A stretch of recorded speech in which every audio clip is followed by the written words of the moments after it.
Welcome into the College Football Every Game on the Board podcast with our first guest up for Rivalry Weekend, Matt Josephs from sportsmemo.com, at Midmajor Matt on Twitter. Matt, welcome in. How you feeling, man? Feeling good.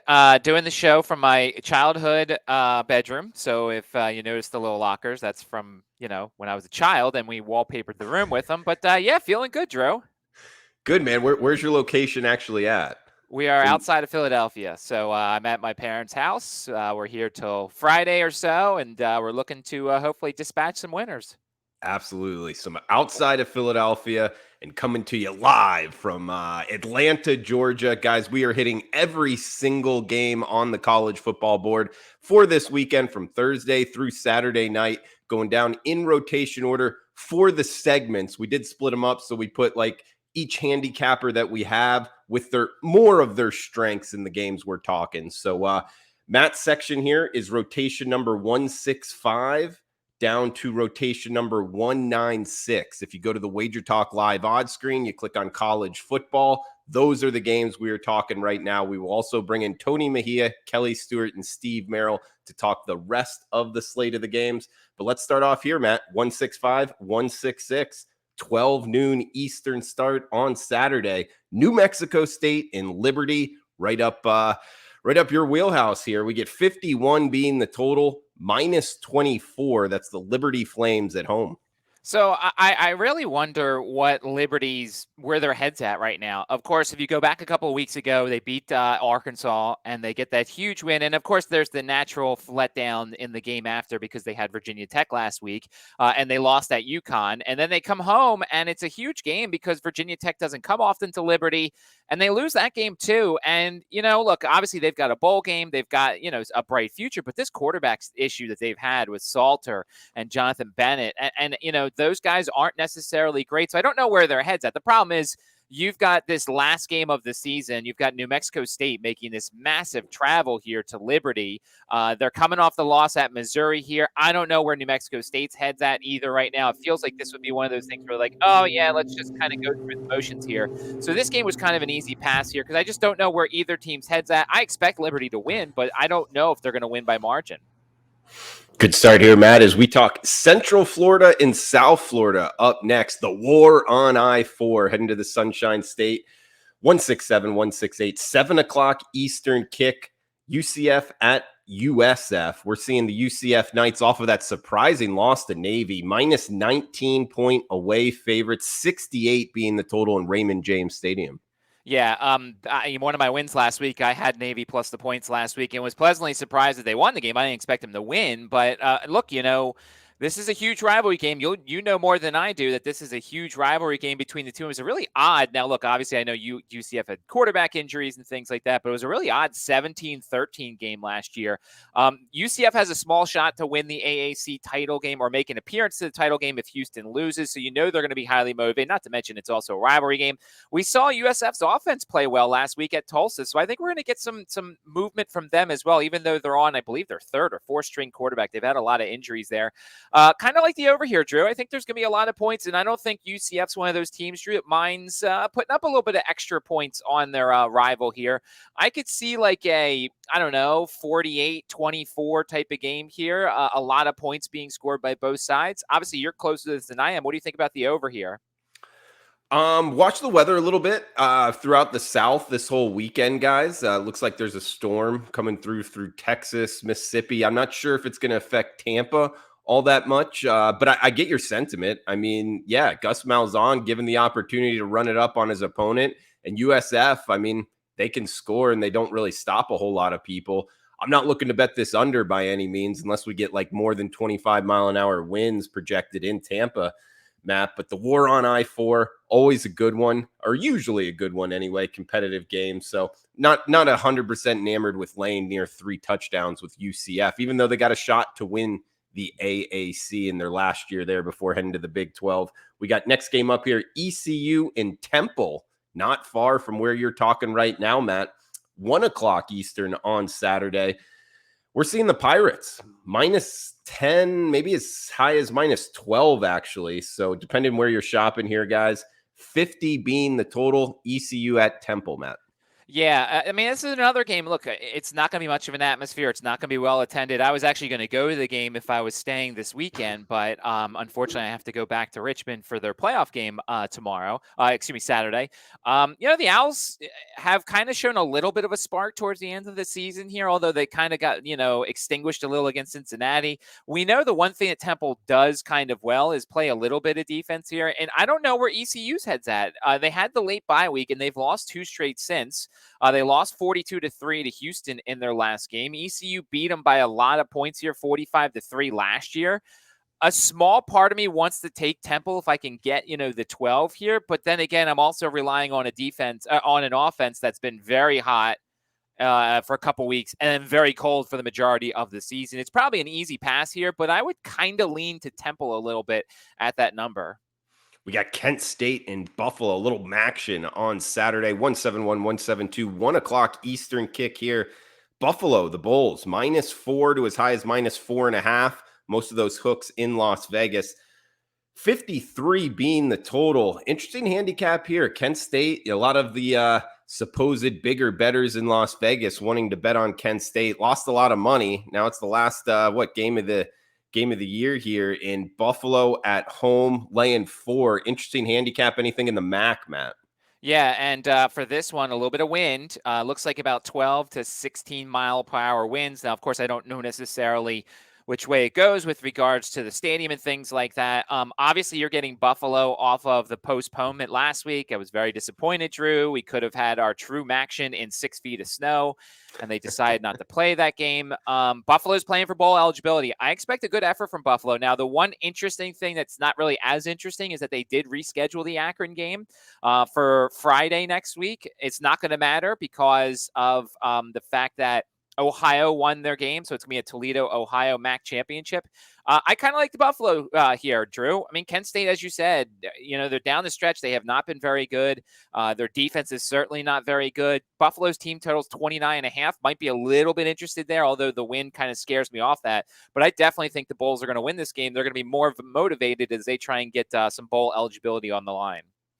Rivalry matchup up next in the Sun Belt. The two teams that made the jump to FBS football together, 6 o'clock Eastern on Saturday. App State and Georgia Southern, 63 being the total. We're seeing a road favorite here in the Mountaineers, laying -4.5 in Statesboro, Georgia, Saturday night, Matt. Yeah, a little bit of potential for some wind and not wind, a little bit of rain potential here. So certainly you want to check out the forecast because that's going to hurt Georgia Southern here. Georgia Southern is a throw first, throw second, throw third team. Now I've had some injuries when it comes to wide receivers, so it's it's not as potent at attack. We saw last week that they lost to Marshall 23-10. Now of course Marshall has a great defense. A couple things to consider here. Georgia Southern is in bowl eligible with a win. App State still needs a win to become bowl eligible. Now, I know some people are like, well, wait a second. They've got 6 wins. They played 2 FCS opponents. They beat the Citadel and they beat Robert Morris. You only get credit for one of those. So they need this win as well. I lean to App State here. It's one of these things where I do want to watch the weather forecast a little bit closer. If we start seeing more rain in the forecast, that certainly benefits an App State team that runs the ball a whole lot more than Georgia Southern does. So this is going to be a hold here, Drew, as we wait and see if this rain that's developing is going to be there by kickoff. And then we would take App State here, who needs the win to become bowl eligible. Matt, one that I thought would have been a little bit more competitively priced here, the Chanticleers versus the Dukes. That's Coastal Carolina versus James Madison, kicking us off on Saturday, 12 noon Eastern. We're seeing JMU -14-point home favorites, 54 being the total. So I'll talk a little bit about this, but my second 5-unit play of the season is in this game. So I'm not going to go too deep into it, but I'll say this. I mean, this would not be the line if Grayson McCall was playing. Obviously, no Grayson McCall once again. And even if he was healthy, I don't know if he's going to play. Coastal Carolina has the Eastern Division or whatever they call it. They have their division locked up. So it doesn't matter. Now, the funny thing here is, Drew, James Madison with a win in this game, which they presumably would get, would be the division champs. But because they made the jump from FCS to FBS, The conference will not recognize it. They will not make a bowl game. They will not make the Sun Belt Championship game. So for JMU, this is their Super Bowl. And there has been talk that they will celebrate this thing like they've won the division, like they've won everything. And so I think there's going to be some high motivation here from the Dukes for a noon game against Coastal Carolina. They don't care if Grayson McCall is playing or not. They'll be highly motivated for this one. Matt, isn't that one of the dumbest rules in college football? Yeah, and it would have been even worse, Drew, that JMU would have had a 2-year wait for a bowl game, but because the Sun Belt gave them a full conference schedule, it's only 1 year. So next year, with presumably just as good of a team, JMU will be a bowl eligible. And look, I think you can make a case, Drew, if it wasn't enough bowl eligible teams this year. I think as of now, we're on pace for enough bowl eligible teams, but JMU is one of the best group of 5 teams in the country. Like, they should be playing in the postseason. And I wish there was a bowl game that would say, screw you, NCAA, you guys are going to play with us.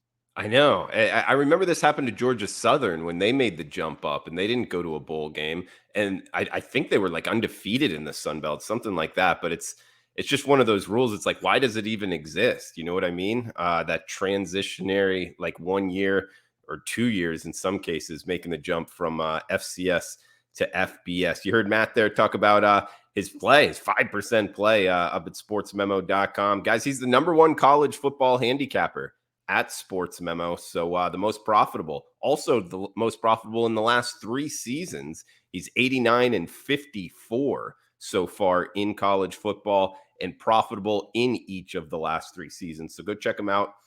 sportsmemo.com. You can also find him on Twitter at midmajormatt. Matt, moving down the list here, we got 177, 178, Georgia State at Marshall. Thundering Herd, -6-point home favorites, 45 being the total. Yeah, what a disappointing season for Georgia State this year. I thought that, a lot of people thought that they were going to be one of those teams that kind of has a chance to win the Sun Belt. And they had that really tough early part of their schedule. They've had some tough losses this year. Obviously, they were ahead at James Madison. They were up pretty big at James Madison. Then the Dukes came all the way back. I'm not sure where Georgia State's head's at right now. Obviously, there's no bowl game in their future. Marshall's got an amazing defense. Last I looked, Georgia State's team total was 19.5. I'd look at the under. As always, when it comes to team totals here, I would say this. You either take the under 19.5 or you wait and see if you can get the 20.5, which is going to be the more even number, which is what, the books are trying to prevent. If they get enough money on the over, they'll push it to 20.5. So I like the Georgia State team total under. Marshall's defense just matches up really well here. They've got a bowl game in their future. I like this Thundering Herd defense. So I would take the Georgia State team total under here. Heading to Boca Raton, Florida. Up next, Western Kentucky at FAU. Kicking us off on Saturday, 12 noon Eastern kick. -7 in the hook. That's the Hilltoppers as the road favorite. 61 being the total. Matt, I've had the pleasure to watch each of these two teams live, actually. I watched Western Kentucky versus Auburn in Jordan here this past Saturday. And I've actually seen 2 of FAU games in this stadium. I don't know, man. 7 in the hook? I kind of think like FAU's the side here. Interested in your thoughts. Yeah, so Western Kentucky is into the Conference USA Championship with a win and a Rice win over North Texas. Now, we're going to get into that game a little bit later. I don't think Rice is going to beat North Texas, so I think what Western Kentucky's doing won't matter in this game. Obviously, Western Kentucky beat them up by a lot last year. Florida Atlantic is playing for bowl eligibility, although they just didn't play very well against Middle Tennessee. You have 49 points to Middle Tennessee. That's a little bit much here. I kind of do agree with you. I think Florida Atlantic might be the side a little bit here. Now, obviously, and I don't have my kickoff times in front of me, Drew. What time's the kickoff for the Rice-North Texas game? Are they playing simultaneously? Does Western Kentucky play first? Because I think that's a factor in this game in terms of how much they're going to try. 2 o'clock Eastern, so 2 hours later. So 2 hours later, so they won't know. So Western Kentucky is going to try and win this game, of course, as they always would. But I just think that'll be rather interesting towards the end if they get extra motivation if somehow Rice is up over North Texas. But I do agree. I kind of lean Florida Atlantic here. Bowl eligibility on the line, a modestly decent, okay defense. And, it looks like a little bit of potential for some wins, which I think would not help Western Kentucky here. So small lean to Florida Atlantic here. Man, I got a handicapping question for you. Does this weekend change anything for you and how you handicap games? You brought up bowl eligibility a couple times now, and I believe there's a bunch of teams with 5 wins playing for bowl eligibility. I think more than most years this year. How much does that factor into your handicap? Well, I think it does, but as we all know, Drew, it also factors into the odds maker. So some of these lines are a little bit higher than they should be because the odds makers know that's bowl eligibility for some of these schools, Drew, in the Sun Belt, the MAC, Conference USA. Bowl eligibility means a lot to these kids. So it is something I look at. If there's two teams playing each other that have nothing on the line, then I'm not gonna, I'm probably gonna most likely skip it. Although, we have seen some games between two non-bowl eligible teams. Like that Tulsa South Florida game was a lot of fun, a lot of offense, no defense. So for the most part, I'm going to skip non-bowl eligibility games, but it is certainly a factor for this weekend. Next game up, ODU and USA, also 12 noon Eastern. That's Old Dominion at South Alabama. We're seeing South Alabama minus 15 to as high as minus 16-point home favorites, 48 being the total in Mobile, Alabama.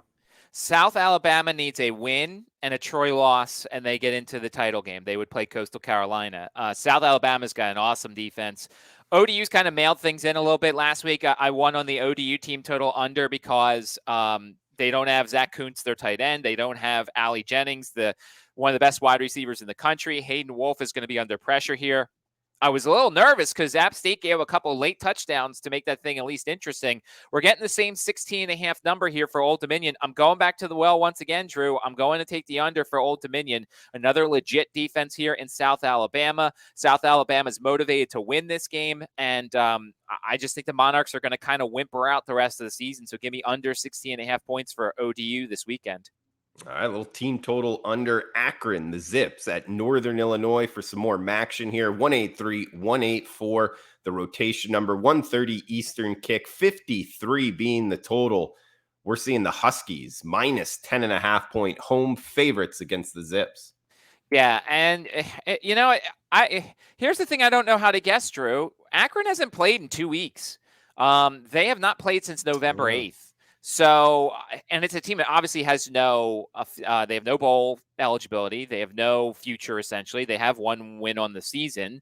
So I don't know, Drew, with 2 weeks off, does that refresh them? Do they want to play this game? Do they not want to play this game? And remember now, they have to play the Buffalo game as well because they just rescheduled that game. So I don't know where Akron's final 2 games are going to be on the road here.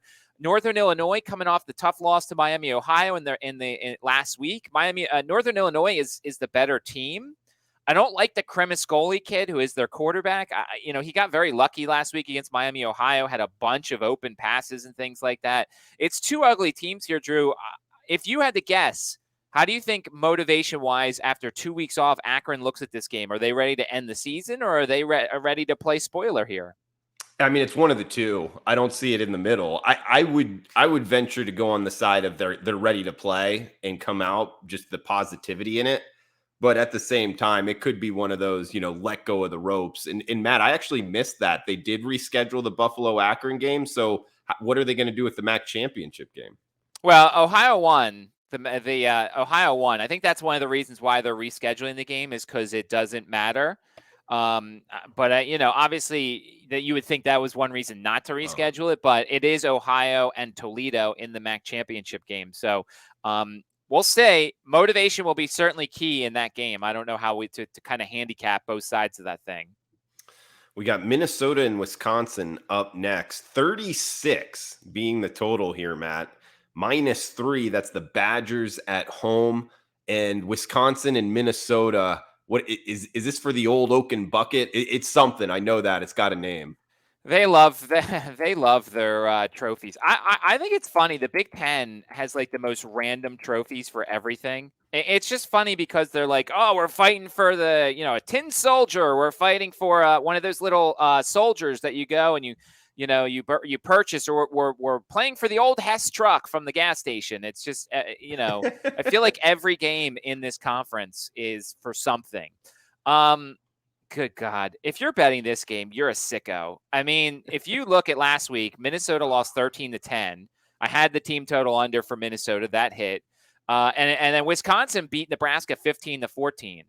So, I mean, this is so tough. The team totals for this game, Drew, 19.5 for Wisconsin, 16.5 for Minnesota.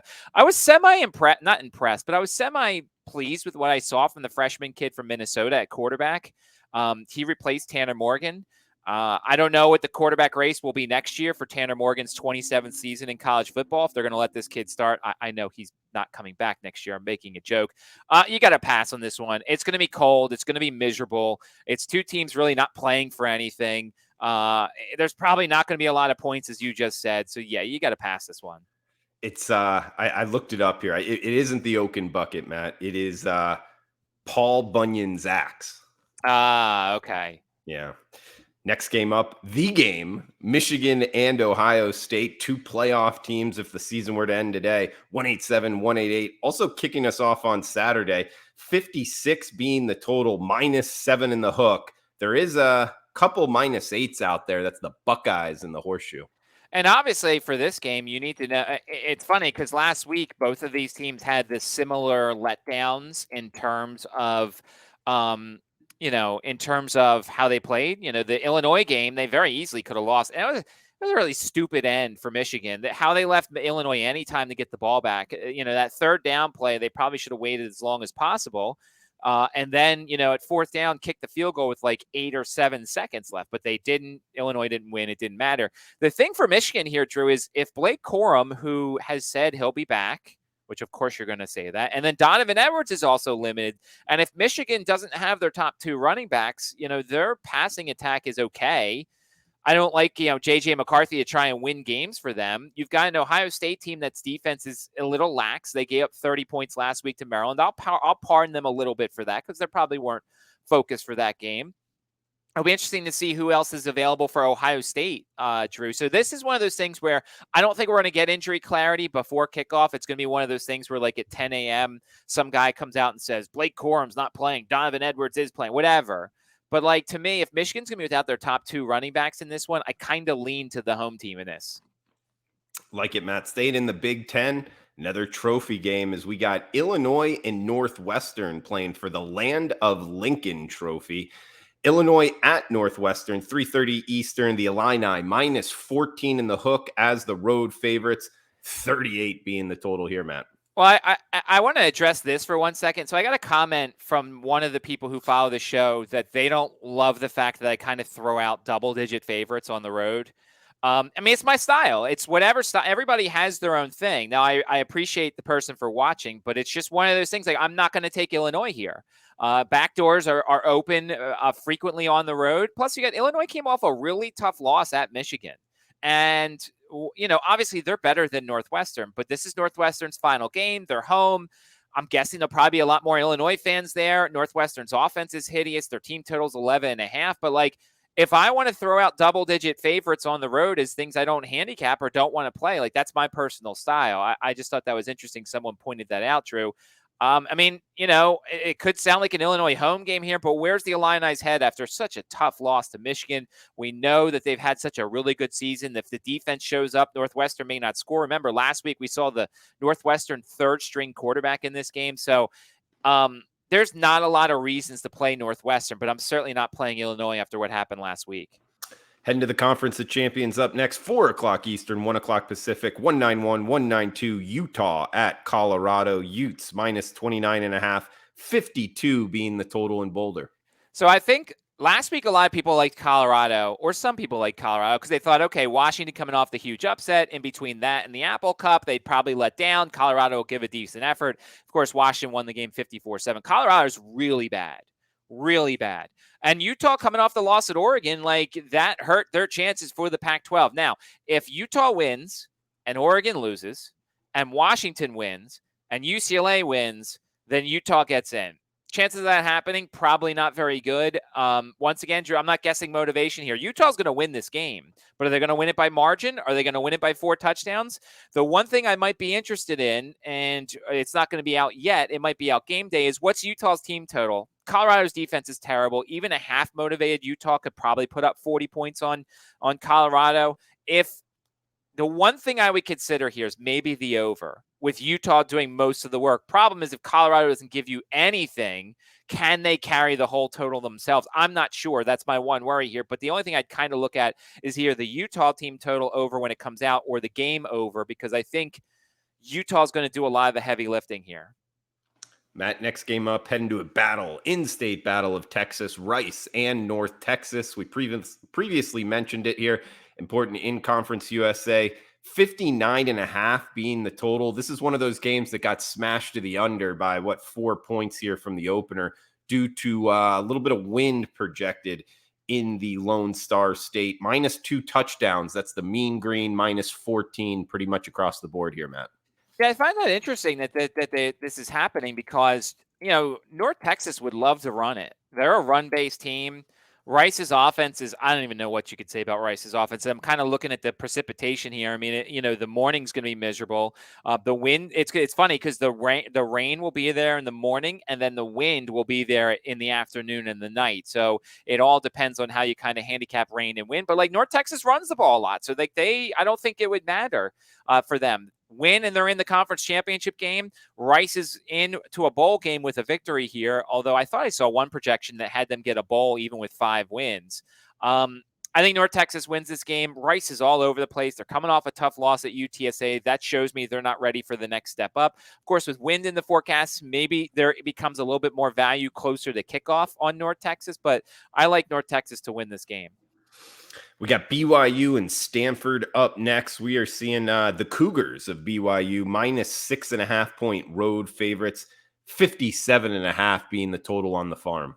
BYU had that late bye week. Their first bye week came before last week's game. They felt really refreshed. Of course, it was a slow start. Utah Tech was matching them point for point, and then BYU pulled away 52-26 here. And then you got Stanford coming off the loss at Cal. BYU's a little bit healthier from what they are, and I think they're still feeling a little refreshed. Although Stanford, I haven't seen a lot of Stanford this year, Drew. I'm gonna throw this to you if you have any thoughts here, because I think BYU is a little fresher than Stanford, obviously with the late bye week, but they are traveling on the road to a Pac-12 school. Yeah, I'd look at BYU, but I got to kind of plead the fifth as well. I lost the game early on with Stanford against USC and just kind of wrote them off. So I haven't really bet much of their games. Don't know too much about them either. But if you made me bet it, I'd lay the 6.5 with BYU. Guys, we got one game left. He's Matt Josephs at Mid-Major Matt. Check him out, sportsmemo.com. Sports Memo's #1 college football handicapper, 89-54 on the year. Each of the last 3 years in the profits, most profitable college football handicapper this year and the last 3 years combined. Obviously knows his college football, always doing a great job here on the Every Game on the Board podcast. We'll have him back for bowl season, but guys, this is the last Every Game on the Board segment for the regular season for Matt. We got 3 left here to finish it off and 1 game left for Matt. Hitting it now, battle for the Fremont Cannon, coming to us from Las Vegas, Nevada, 6 o'clock Eastern here. Nevada at UNLV, -12.5. That's the Rebels in Allegiant Stadium, 49 being the total, Matt. I think, and I don't know about you, I think UNLV's playing for Arroyo's job on Saturday. I think if they lose this game, I think Arroyo's going to go. Now, I don't know as much. You were obviously closer in Vegas. You've seen more UNLV football than I have. But it feels like reading some of the stories and things, it looks like they're playing for his job. I think that's a great motivation here. Obviously, look, we talked about it last week, and I thought it was funny. Somebody crushed my discussion on the Hawaii UNLV game, and I got it right because I said I leaned to UNLV on the island here. Excuse me, I leaned to Hawaii on the island. And, of course, they won the game outright. I just think that was a pleasure trip for UNLV. Like, I just feel like it was one of those things where, hey, we're going to Hawaii in late November. Like, we're going to have some fun. Of course, we're going to play some football, but we're going to soak this thing up. And it kind of showed a little bit on the field. Nevada's terrible. I mean, let's be honest. This is not a good football team. They've struggled all year. That was one of my cashes on my team totals. Win totals. I had the under for Nevada, and I was sweating a little bit. I think they won their first 2 or 3 games, and then they struggled the rest of the year once they started playing teams that are actually pretty good. I think UNLV can name their score here. I think the over might be a modest look, although UNLV's team total is 30.5. I think they have some fun with their rival here, Drew. I could see them putting up 31, 35 points here. I think UNLV's team total over 30.5. Doug Brumfield's playing in this game, right, Drew? He did not get hurt in the Hawaii game, right? I believe so. Yeah, so as long as everybody's healthy, Aiden Robbins, those wide receivers, I think that UNLV is the side here in terms of I'm looking at their team total over here. I think they have some fun with their rival to kind of close things out for the regular season. Matt, do you have a most confident play of the section for the listeners? I will say, and I'll go back to it once again because it won last week. ODU under 16.5 points against South Alabama. The Jaguars have to win to get a shot at the Sun Belt Championship game. Their defense is really good. ODU's limping down the stretch. Another road game after playing at App State. So give me ODU under 16.5 points for their team total. Team total under, winner Matt, you're well over 500. I don't have your record for most confident plays in each segment, but guys, he's been killing it. Check him out, sportsmemo.com. Happy Thanksgiving to you, Matt. Any final thoughts here before we shut it down? Yeah, just it's been a great college football season. Appreciate everybody who's watching. Of course, I do have the 5-unit play, the second one of the season, up on the website, sportsmemo.com. It was a game that we talked about, but I didn't give away what it was. So certainly go check that out, sportsmemo.com. And thanks to everybody. And thanks to you, Drew, for hosting these. All right, Matt, have a good Thanksgiving. Happy Thanksgiving out there. And we'll be back at 3:30 with Steve Merrill for the next section of every game on the board. Thanks for tuning in. Please smash that like button. Feel free to comment below. Cash those tickets.